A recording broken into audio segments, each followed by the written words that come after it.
Hello everybody, I'm Adam Fox and I'm the AutoStore specialist over here in the UK. I'd like to welcome you to our webinar today, which is AutoStore, the 5 most common challenges and how to avoid them.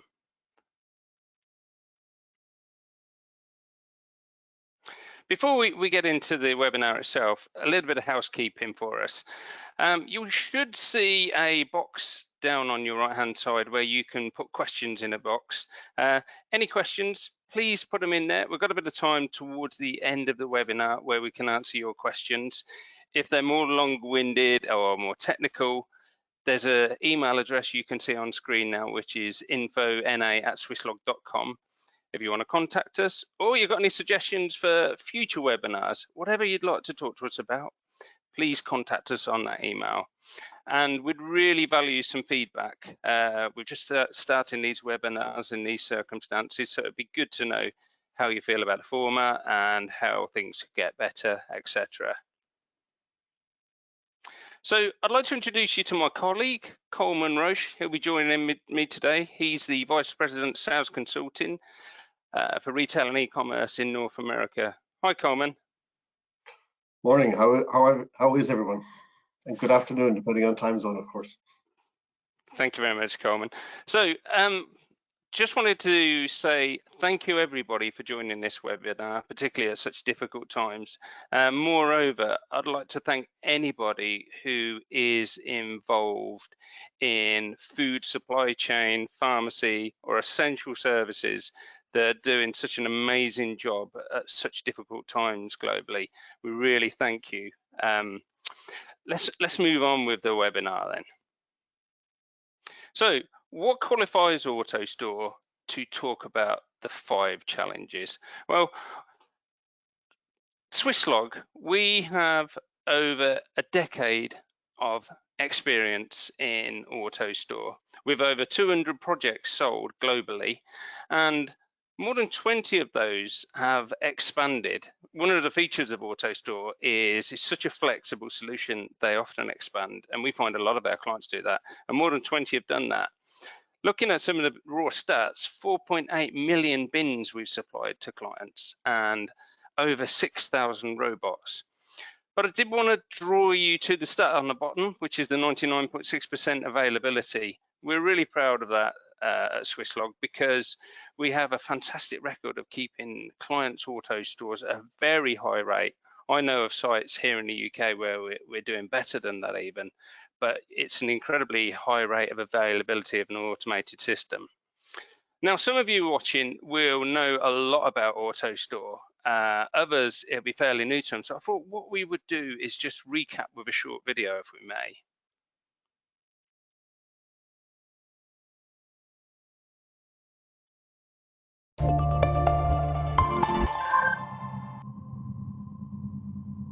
We have stored things in shelves forever.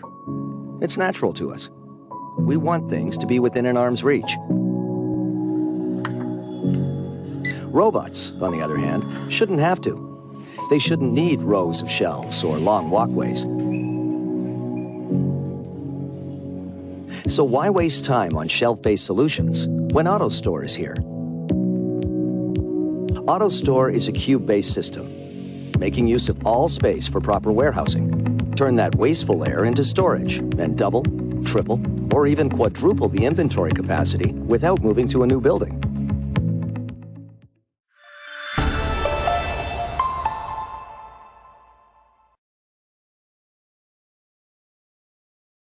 So hopefully that's given you a nice overview of, I think we're back with you. Hopefully you got a nice overview of AutoStore there, and the video does explain a lot, we find. But really, AutoStore, despite being a very advanced solution, is a very simplistic solution. It consists of just 5 key components. The first one is the robots themselves, which you saw going over the grid. They're wirelessly connected and talk to each other, and they're powered by batteries, and they'll recharge when they need a charge. Those robots come in 2 variants. The one you saw on the video and on the screen now is called a Redline robot, the original robot.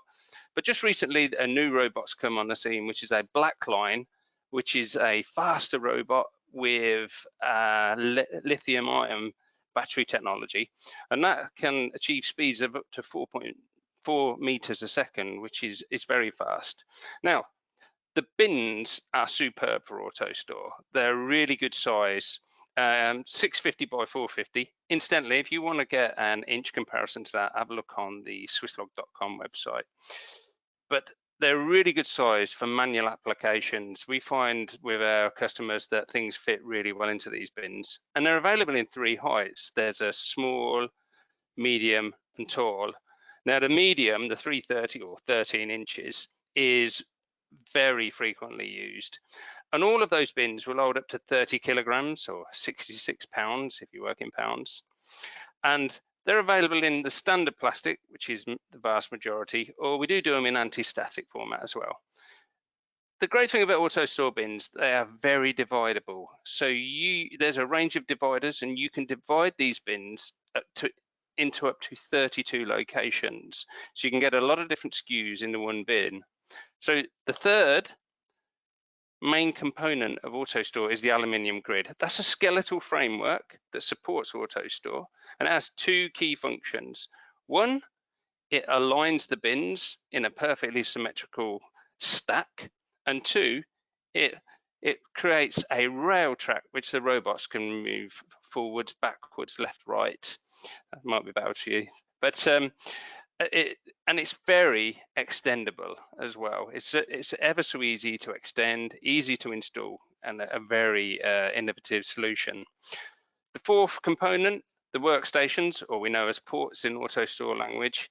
These are the major input and output interfaces to AutoStore, where you put product or decant product into AutoStore, where you do your high-speed picking or perhaps perpetual inventory or other stock checking.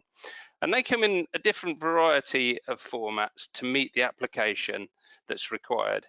The one you see on the screen there is what's known as carousel ports, which has a very fast bin interchange. Once you confirmed, an operative's confirmed an order, it switches around to the next bin.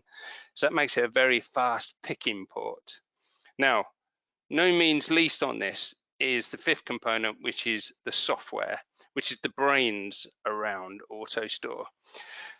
Swisslog have a superb software solution called Sync, and this allows you to seamlessly integrate with your WMS or your WCS, and it provides all the rich functionality that your organization may need to get the very best out of any automated system and maximizes efficiency. Coleman's going to tell you a little bit more about that shortly, actually. So moving on to the webinar contents, really. The first challenge is getting the right storage system. Now, if you get the right storage system, you can expect to receive a lot of benefits, such as improving or meeting your customers' SLAs, reducing operating costs, greater pick accuracy, utilizing your employees better as well. Also, making the best use of your estate. The majority of Swisslog AutoStores have gone in brownfield sites, so we're utilizing the existing estate within your organizations or your supply chain and using that space much better and more efficiently. But suffice to say, it's a prerequisite having the right storage solution. So what is the right storage solution? Well, there's a lot of different storage solutions for small parts out there. What you're seeing on screen here now is a range of solutions that Swisslog manufacture, because not every requirement or application is identical. So just going from left to right, we've got mini load cranes, which are still very good for low throughputs, shuttle systems for very fast throughputs, AutoStore we're talking about now, mobile robots such as the Amazon Kiva style robot, which they have rolled out to all of their depots. And it may be that a manual solution is the right solution for you, which is no automation. Choosing the right system can be a little bit complicated, and it needs help from companies like ourselves. But I like this diagram on the slide on the deck that you're seeing now, because what this does is simply represents storage capacity over throughput or order lines per hour. And I think what it really does show really nicely is the way that AutoStore is really flexible from very small throughput requirements all the way up to considerable and high throughput requirements. So I think it's a nice overly simplified diagram to show that. So how do you identify the right storage system? Well, the first thing is optimal planning, and Coleman's going to take that up in a minute and talk to you about that. But a critical one is choosing the right partner to work with. Now, I would suggest it's a really good idea to choose a partner that has a wide portfolio of solutions. That is, they don't have a vested interest in just one solution. Maybe AutoStore isn't the right solution for you, but they need to be able to offer a wide variety of solutions for you, so you can look at all the different solutions and see how they might work. You need to work with a team with a partner like Swisslog, and we work very closely with our customers to uncover and define the best solution for you. So that they need to be trustworthy. You need to investigate your requirements, and we always talk about solutions being data driven, where we've drilled into the data looking forward. I would always recommend visiting reference sites. It is a great way to understand what might be the best for you. If you contact any Swisslog office globally, we would be delighted to take you to numerous different reference sites, and we've always got availability to do that. It's a really great way of going and see how relevant it is for you and your business. It's always a great idea to simulate performance of any solution as well, and that's where AutoStore is particularly good, because it has an absolutely brilliant inbuilt simulation program. But simulation shows things like bottlenecks, and it shows the performance and where things may need adjusting. Now I'm going to put a caveat to all of that which I've just discussed. Flexibility is key, because no company knows what's coming down the line, really. It may be that there's acquisitions, mergers, new product portfolios, SKU proliferation. So flexibility really is important. On that basis, there is no better solution than AutoStore, really. When you think about it, it is pure density. It's stacks of containers on top of each other, or stacks of your inventory. It's scalable. If you want more storage, you just add more grid and more bins. If you want more performance, you add more robots onto the system and more workstations. All of this can be done while you're operating as well. And it's incredibly flexible. You can build around your existing building columns, mezzanine columns, around corners, around everywhere. It is incredibly flexible, and it is incredibly energy efficient as well. In fact, we have a client in the UK who powers their AutoStore from solar panels on the roof alone, which is just a great story. AutoStore is incredibly resilient because it has what we call no single point of failure. It's always has availability. So if a robot goes down, that can be fixed and it can carry on operating. If a workstation goes down, you can work from other workstations. It's incredibly resilient. But what I'm going to do now is go back to this planning and hand you over to my colleague, Coleman. All right, hello again. So let's talk for a couple of minutes about some of the other challenges. We're going to start with optimal planning. So the key with planning is that you're looking forward 3 to 5 years. Now, it can be a real challenge to look particularly 3 years down the road. Let's ignore the current coronavirus aspect of things. Even a few months ago, many companies found it difficult to look 5 years into the future. Maybe a 3-year horizon might be the maximum. But taking a look downstream is critical, partly because there's a temptation maybe to try and solve today's problems, but also partly because by the time you invest in any goods-to-person automation, there's a lead time that's involved in getting any of these systems up and running. So you really need to be taking into account your needs of at least 3 years down the road. Involving other stakeholders in that is in the business is really critical. You know, what are your merchandisers thinking? Where could there be mergers and acquisitions along the way, and so forth. Those types of things. Essentially, what you're looking at is anything that can affect the distribution operation, wherever in the business it comes from. The optimal system is as flexible as your business. So one of the challenges years ago that goods to person systems had was concerned about flexibility, and AutoStore in particular has done a fantastic job of being flexible. As Adam mentioned a couple of minutes ago, you can actually expand the system, whether it's performance or in storage capacity, while the system is running. And we have a number of systems where we've done that. That makes it much more flexible than almost anything that's on the market. You can build around other operations. If you're in a manufacturing operation, you can build around work cells and have L shapes and U shapes and all of those types of things. So it gives you a huge amount of flexibility, which is important as your business grows, sometimes in unpredictable ways. So a good checklist is a great way of taking a look at best practices. So on our checklist, there's a whole variety of things. So you guys can download this after the presentation, after the webinar today. But there's a whole list of things here. I'll spare you by not reading down through all of them, but I'm going to pick out one or two of them that are quite important. The degree of automation in the second column is an important part. For example, you may come from a company that has a long history of automating different aspects and understand the change management that's involved.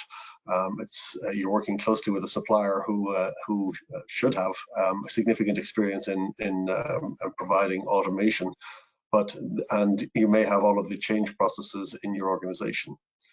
If you're coming from a manual predominantly manual storage environment, then practices and procedures will probably need to change, and bringing your staff along the way is critically important to that. From an added services perspective, halfway down the left-hand side there, do you have value-added services? Are you adding to gift packs, doing promotional items?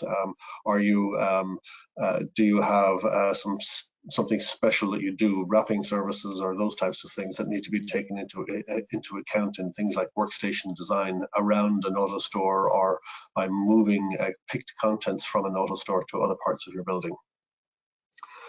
Order cutoff times. One of the questions that comes up with AutoStore is if you have a stack of storage bins 16 deep. And by the way, one of the great features about AutoStore is that it's self-slotting. So some of the fast-moving items sort of bubble to the top and are immediately accessible based on tracking the history of movement. But the slower moving items will sort of gravitate down towards the bottom. One of the questions that comes up is, well, isn't that going to be a factor when I get an order in at 3 o'clock in the afternoon and I need to get it out by 5 o'clock? And you need to plan to make sure that your process of customer orders moving their way down to the warehouse doesn't include delays. But there is the bubbling bins up through an AutoStore only takes a couple of minutes. Basically, our software looks at all of the robots' activities, allocates a couple of robots to digging bins out, and the rest of them run around dealing with other orders along the way. Cut-off time planning is also a part of the process. And then budget, of course.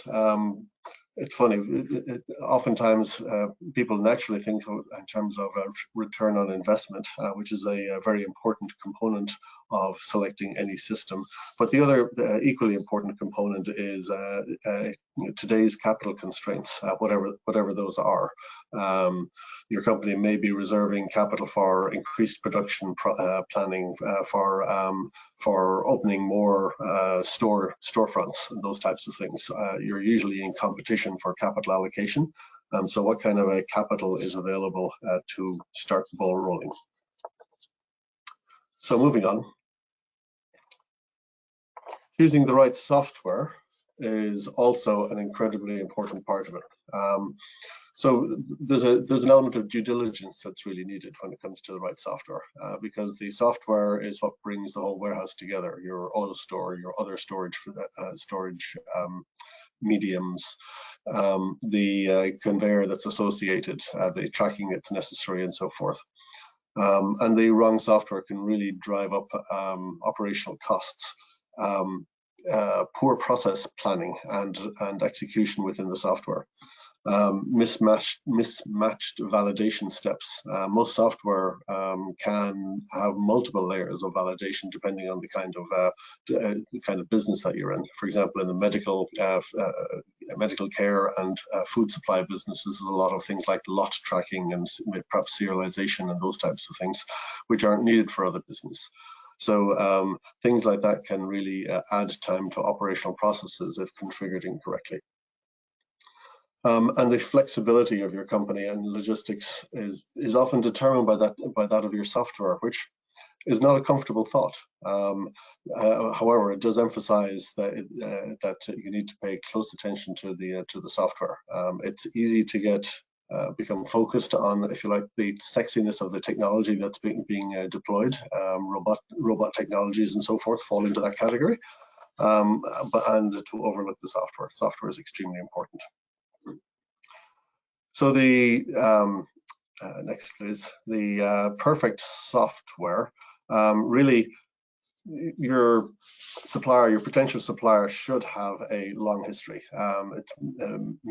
Risks are minimized by working with a competent partner, somebody who knows their business, knows their software, and is deploying a proven standard software. The short answer to that is they should have lots of references that you can talk to, people you can dial up or comfortable, and in particular companies that have used the software on multiple sites, because that tells you quite a story if people are using software on multiple sites. 24 worldwide support, sometimes hyped. The key is there software support in your time zone, or in a convenient adjacent time zone. It can be hard to get people in the middle of the night in any organization, so the immediate availability, simple question and answer and validation process can take care of that for you. Access to upgrades, program upgrades. Are there generic upgrades available on an annual, twice yearly, those types of basis are good questions to ask as you evaluate these types of things. And being able to keep an eye on critical KPIs. The user friendliness of software is something that is touted by many people and is critically important, but as a manager, at the end of the day, you want to know, or at any point during the day, you want to know, are your customer SLAs being met, and are they being met now? So immediate availability of information across whether it's tablets or laptops or phones or iWatches or those types of things are really important as well. So how does Sync, which is Swisslog's software, how does that fare and all of these type of criteria? Well, it's standard, has a wide variety of functionality.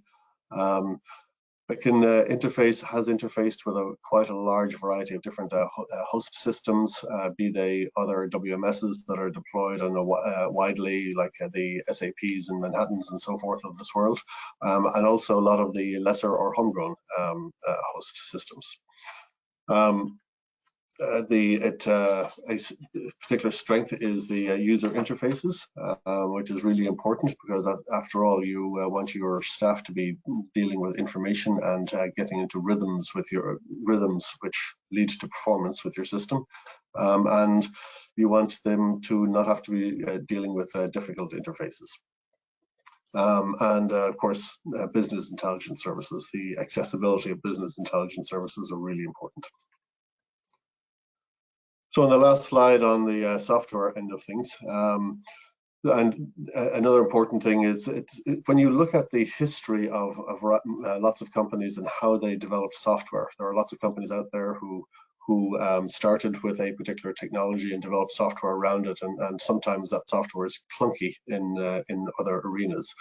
It really, as you look at further automation down, maybe past your 3-year or 5-year, if you're looking at longer term strategic plans, you want to make sure that the software is capable of driving a variety of different technologies that might be more relevant in different parts of your business.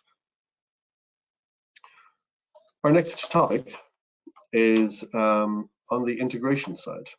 So the right integration goes a long way to ensuring your success. Getting some of the early planning stages going is really important. Selecting the right technology is important, and same with the software. The faulty integration jeopardizes the overall success. And how is that measured? I mean, it's measured in a couple of different ways. Timeliness is a critical part. You're not meeting the go live date. A lot of things hinge on go live dates for both the purchaser of a system and also for the supplier of a system. It tends to be contractually significant, for example, which means money changes hands and those types of things. It tends to be the time when you start getting beneficial use out of your system. You can actually start shipping, which is the day that the CEO is perhaps most focused on, because it starts to realize the benefit of the dollar benefit of the system, or pound or euro, I guess. Basically completeness, your staff has been marching down the road towards getting this ready on time and so forth, and getting complete and going through the final stages, hopefully, of your change management. All are important pieces of that.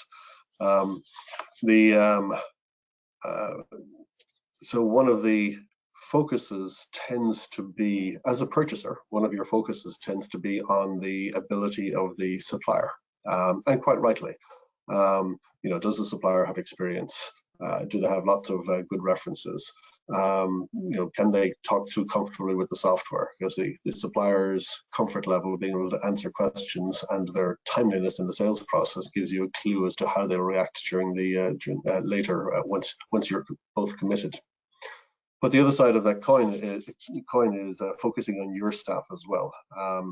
If the level of readiness of your staff varies, if it's a simple, for example, AutoStore system with minimal conveyor around it, and it can be theoretically dropped into place, then there's relatively little change management. If it's a component of a much larger system that is, let's say, has maybe 1 or 2 other technologies in there, a conveyor that connects to packing stations, that maybe drop-off points from reserve picking and those types of things. The more complex the system, the more your staff needs to be involved. So when you look at your staff, your readiness for complex projects, taking a look at expertise of the staff and the availability of the staff is really important. For example, the yes, the little red box there says you have staff with relevant expertise and they are available. What that means is that they're not attached to other projects, so that they're completely consumed and not available to spend enough time on the tasks at hand.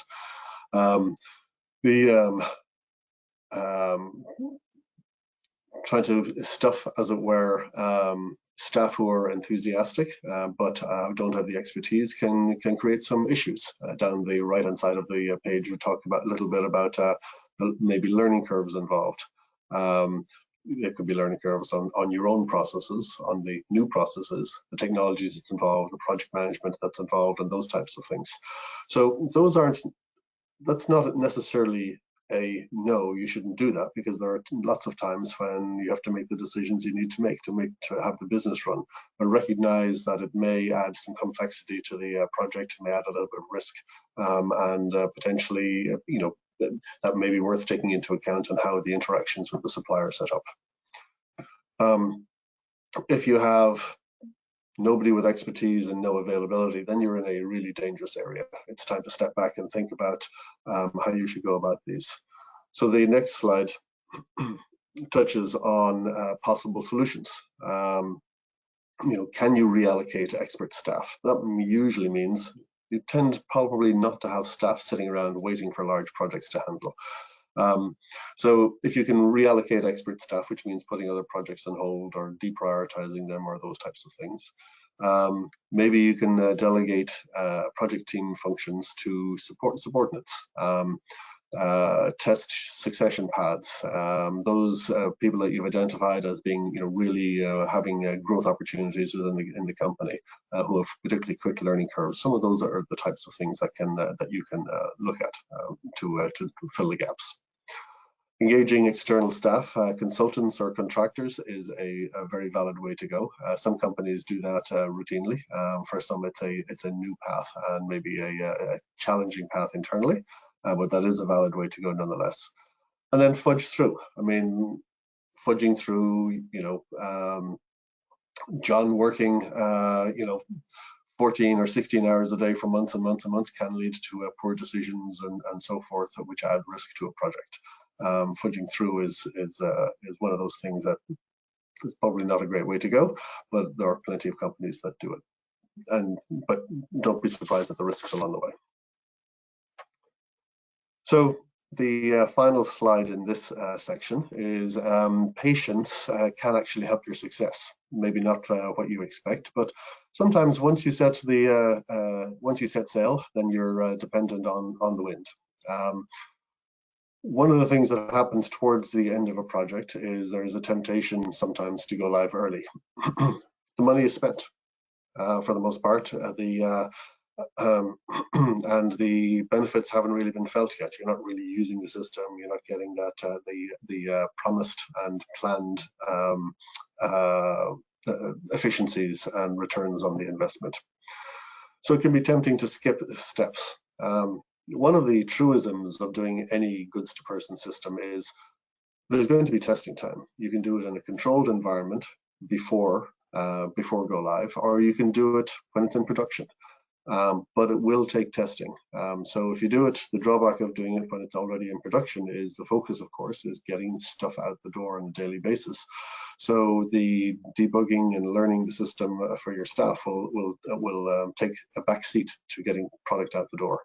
And that tends to lead to workarounds of the software because staff get frustrated working with the new processes, which tends to lead to things like inventory inaccuracies or further slowdowns of the system and so forth. It's an ugly scenario. So the system will absorb testing time if it is necessary to take a little bit more time, because who knows what circumstances have come up along the way and pushed out the go live date. It's always worth taking the testing time before going live. So which comes to the next piece, which is don't hockey stick. If we could go back one slide, please. Don't hockey stick the project's efforts. So it occurred to me, probably should have had a graphic there, but if you think about a ice hockey stick, it's long. If you lay it on the ground, it's long, and then it sort of sticks up like this. And if this is the end of the schedule, and you've got a whole bunch of tasks that keep getting pushed downstream towards that point, it's time to take a step back. It may be an uncomfortable step back for you and possibly your supplier as well, but it's time to take a step back and say, are we just adding more and more risk to this? Because if the answer is yes, then let's get ahead of it. It's a lot easier to say we're going to slip the project a month or 2 months and do it in a planned way, rather than 3 days before suddenly run around in a fire drill and try and change everything and all of those types of things, and then you're running up even more additional costs and so forth. So don't hockey stick the project's effort. And then training. Too early, and your staff won't remember because they're focused after the training. They're focused on their day-to-day. Insufficient resources. I mean, train the trainer is critical, and usually the people you want to train as the trainer, they're busy. The reason you pick them in the first place is because they're good at their job, and you keep them busy all the time. So there's an inherent push-pull kind of scenario there. And then the other piece there in terms of the train and test is every step of the way, as you assemble test product, as you which you shouldn't plan on shipping to customers, but as you assemble test product and so forth, those are great ways to get the trained staff involved in the system and really focused on it. All right, so that's that for this section. I am going to pass it back to Adam and disappear off the screen here. And Yeah, thanks a lot, Coleman. yep. Appreciate the input. It's very interesting. I've just had a few messages through, just looking at them. I see that some of you struggle with the video. Our apologies about that. I think that's more about the global requirements on internet at the moment. I think what we'll do is issue some video links, or we'll do something to make sure that you can see some videos. So apologies if you didn't see the video. Number 5 really in the challenges is about support, and this is really critical.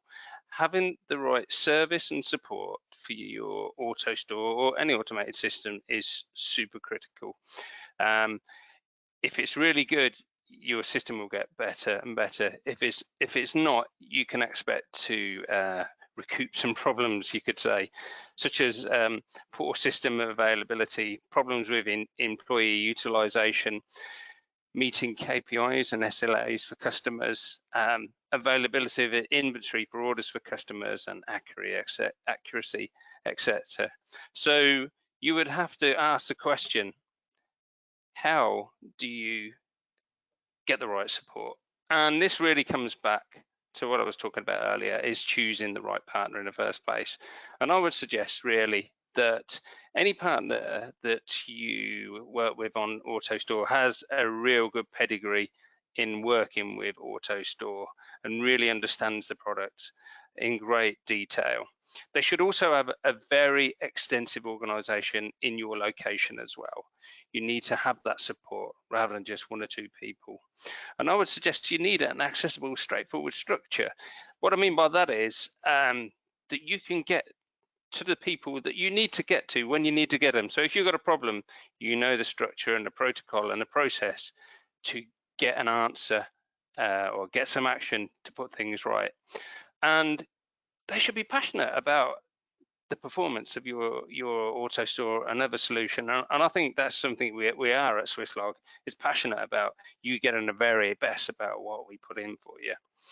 Now, one of the great things about AutoStore, it does lend itself really well to a flexible solution for support, and a lot of our customers now like the idea of us training them.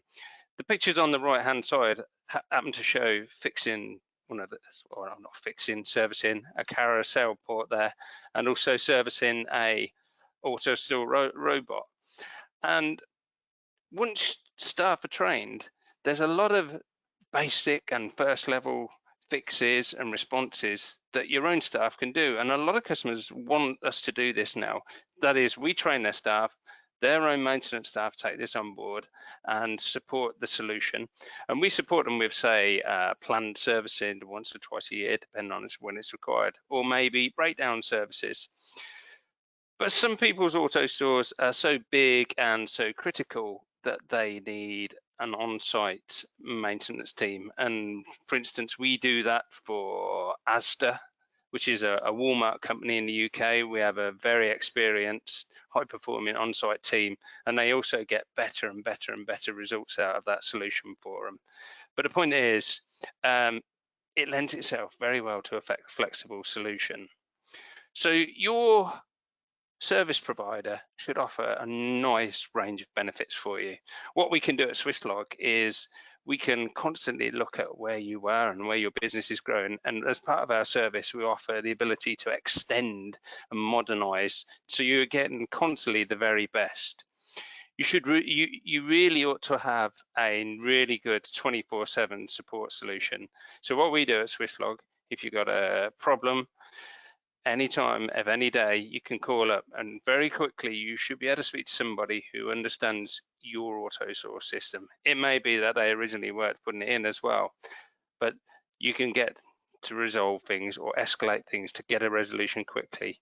They should have a good fleet of field service engineers as well. So that is, they can reach your sites in agreed service level agreement times, and they should carry spare parts. We would always suggest that you keep critical spare parts on site as well to make any downtime minimized. But at Swisslog, we always have a good stock of spare parts, either locally and centrally as well. We offer systems operation as well. This is where we're constantly reviewing your system to make sure it's acting to its best, if you like. You're getting the very best out of it. And we can also offer oh, could we just go back one, please? We could also offer monitoring, and this is normally remotely. So we can foresee problems. It could be wear problems, maintenance problems, but we can head it off at the pass, so to speak. Training is a very big part for us, whether that's training your maintenance engineers, but most often it's operatives when we first implement a system. So they can get the very best out of an AutoStore. And all of this put together gives you the very best availability for the solution that you've invested on and give you the very best return on investment. So that pretty much concludes the formal part of the webinar. I just wanted to shamelessly remind you that we've got 10 years experience with AutoStore, putting them in, expanding them and looking after them and getting the very best out of them. But so over 200 projects sold, and we're just going to show you some of those clients, who they are, give you an idea of some of the prestigious companies. And I'd like to thank all of those for choosing Swisslog to work with on AutoStore. A lot of them I can see on there have had more than one, and they grow with us and we grow with them. There's the email address there if you want to email in any questions, but we've got to the point where me and Coleman are going to answer some of your questions. I can see quite a few there actually. Hello Coleman, you're back with us? I am, yes. Yeah, so we've had a number of questions, and I do apologize. Like I said, some people struggle with the video. We'll sort something out around that. There is a number of questions. One that's quite interesting, I think I'll take this one first, is can you use the taller bin with the existing Redline robots? And unfortunately, the answer is no. That was specifically made for the Blackline robot, which has a taller casing and can take it's 425 millimeters, not sure in inches, but it can only be used in there. If you have an AutoStore system and you wanted to say extend it, you could put Blackline robots on there and the taller bin, but you couldn't put the taller bin in an existing Redline robot solution. We've got some other questions here. We seem to have had a lot of questions around mezzanines, actually, Coleman. So what do you feel about putting AutoStore on mezzanines? You can put them on and under mezzanines. I think you mentioned earlier that at ASDA we have AutoStores on mezzanines. The key is to make sure that the mezzanine is designed to deal with the floor loads. When you concentrate a lot of weight into a small area, then the mezzanine design needs to take that into account. So working with your building structural engineer is an important part of that, and with our engineering staff as well. Thanks very much for that, Coleman. Another one is, can you move AutoStore once you've installed it? Coleman, do you want to take that one? You're kicking that one over to me? Yeah, I did, yeah.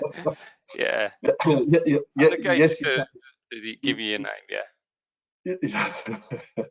Yes, you can, with some, obviously caveats, good planning and so forth. You can move them. The grid is dismountable and movable and somewhat reconfigurable as well. Obviously, the key parts, the robots and so forth, are highly mobile and can be moved. We've got a question here. What is the maximum throughput for AutoStore? Well, that's really dependent on a number of factors. One of them is what the actual picking operation is at the picking port. AutoStore do a range of picking ports, which I'll describe for you. Some of them can pick up to 650 bin they can do 650 bin presentations. That is, they can swap the bin, but it really depends on how long you're spending with each bin in front of you as to what throughput, and also whether you're doing just single order line picking, or you could be batch picking, say to a put wall to the side of you, which you will get much higher throughputs through. So a difficult question just to put a straight answer to on that. A bit of an open-ended question, really. A number of other questions.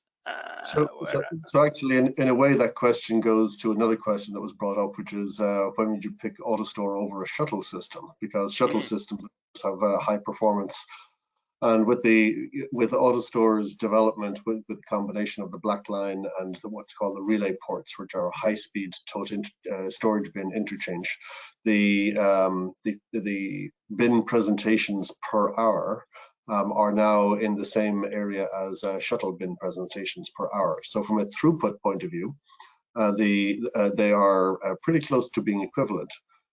Some of the real advantages of the AutoStore, though, are the fact that because there's no aisle, and as I'm sure you're aware, when you have a shuttle, you've got an aisle where the shuttle car goes down, which is essentially not useful storage space. But because the AutoStore stacks storage bins on top of storage bins, and there is no aisle, it's much higher density. So in a recent project, we actually found that that a standard height AutoStore, which is 16 bins tall, which is 8-ish meters, 26-ish feet in that area, was actually denser than an equivalent shuttle system that was 44 feet tall, which, forgive my inability to calculate metric quickly on that, but significantly taller, about 50% taller. So so the combination of storage density, flexibility, as you look forward towards your in your building, shuttles obviously they go in a straight line, basically, and then when you've got blocks of them beside each other in a straight line, whereas in an AutoStore you can build into an L shape or other types of things as well. So those would be some of the reasons, but particularly now that the throughput rates are in the same area as well. Thanks, Coleman. So I've got another question. Can you mix bin heights within one AutoStore system? Well, I can answer that. Now, you can't mix bin heights in the same stack because AutoStore wouldn't know with the different heights when it was going down to robots to pick the stack. So you can't mix bin heights within the same stack. It is possible within a grid, you almost virtually separate it to have different bin heights, but it does cause issues around the heights of the workstations.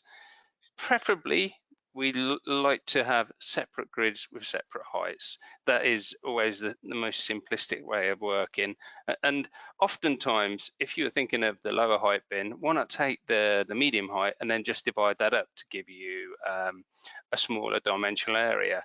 So theoretically, yes, practically quite difficult, but and reduces that flexibility that's that's so key to AutoStore. Another one is, can you install AutoStore in a seismic area, Coleman?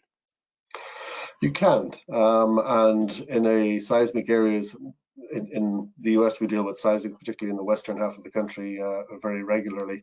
And work with seismic engineering companies.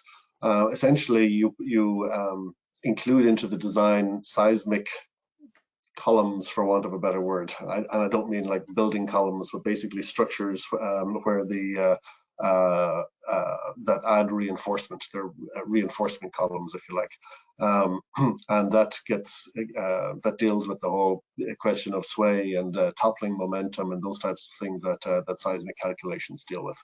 So it costs a little bit more, just like with any other technology, including standard racking and so forth. But yes, you can put them into seismic zones. We have a question here. At what scale does AutoStore start to become economically viable? Well, a similar question is what's the smallest and the largest? I saw a question asking that.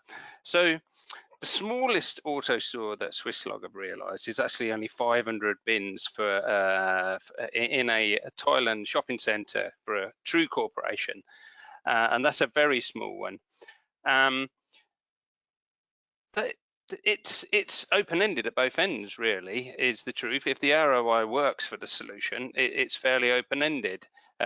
you tend to find across the whole of AutoStore, the median or mode, if you like, is about 10,000 bins and about 15 to 20 robots, 10 to 20,000 bins. But these can grow up to the hundreds of thousands of bins and hundreds of robots. So it's fairly open-ended, and it's viable for most of those, dependent on throughput requirements and what your order profiles are and the operation that you're actually doing. Other questions is, can you take bins out of AutoStore? Do you want me to handle that one, Colin? Because I can give you some. So, can you take AutoStore bins out? Well, when we first set it up, the AutoStore bins are put in the system, and they can even be filled at that point, or they can be filled at a later time. But there's some specialized ports, and Swisslog use them a lot, where the AutoStore bin actually leaves the AutoStore and may go to a specific pick station or a specific operation or a specific decant station or something. And actually, that is one of the unique features around Swisslog Sync. It tracks that bin when it's outside of AutoStore, so it knows exactly where it is. And so, yes, we do it quite a lot. AutoStore is at its most simplest when it's all captive, but equally, we need that flexibility to be able to offer a solution. I think you'll see on the slide there is Sportamore. If you Google Sportamore AutoStore, I think I'm right in saying you are going to see a nice video on YouTube that shows that very point. And I think maybe one more question and then we wrap up. Yeah, I think that's a good idea. And would you like to pick one? There's several questions that are popping up in relation to floor requirements.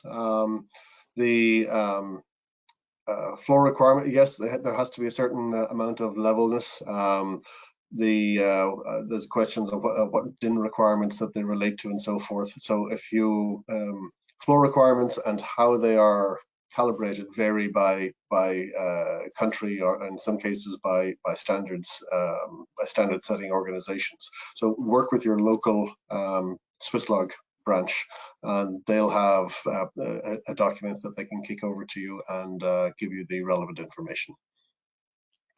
Thanks for that, Coleman. I'm just looking, I've got quite a lot of questions here. I think what we're going to have to do is we'll make sure that everybody gets an answer in these questions, whether we can, I'll speak to our people, whether we can send a, because I think they'd be quite interesting to a lot of the viewers. But I think we should wrap this up now. I'd like to thank everybody in participating, and it'd be really valuable if you could just stay on for the survey. It's really good of you for visiting us, and we'll be having many more webinars, so maybe we'll catch up again. Thank you. Thank you.